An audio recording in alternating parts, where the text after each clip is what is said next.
Commissioner Bell. Just to clarify, the basis of the decision that I'm tending toward right now would be several of the policy lines that were actually laid out by the advocacy group and summarized nicely here. Now, these are more general policies, and these are not specific conditions. I think the easy route in this is to look at the numbers and see that they line up. And I have no question at all that the city has done their job and has looked through the actual the parking, the actual number of units, the size of the buildings, the setbacks, and has been more than thorough in finding that those match the criteria. The problem I have specifically is with some of the general policies. Now, those general policies, sometimes they can appear less than objective, but I think that you have to look at these and actually take these into account when making a decision like this. So, specifically, the list on Breeze Hill Apartments, the document provided by Citizens for a Better Vista? Is that what it is? Vistans for a Livable Community. Thank you. The site and building design reflect the neighborhood characteristics, Policy 2.2. Policy 2.5, minimizing impacts on adjacent residential development that is of lower density. There was one on parking, and 3.4, require adequate off-street parking for all residential development.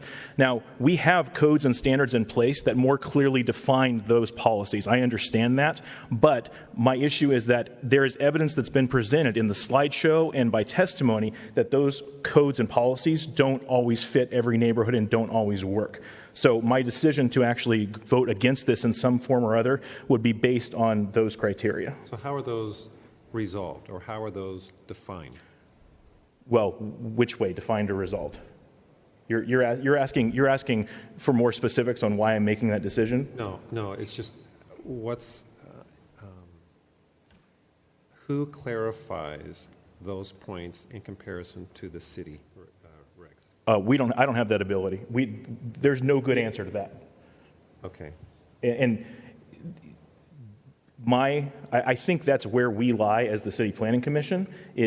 It's the city's job to go through and line up the actual definitions of the codes and line them up with the proposals from the builder, and then the gray areas, such as these, come to us.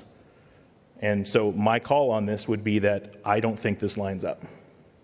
And that's based on photographs, based on testimony, things like that. Okay, thank you for that clarity. Yeah, and then can I just add something to that?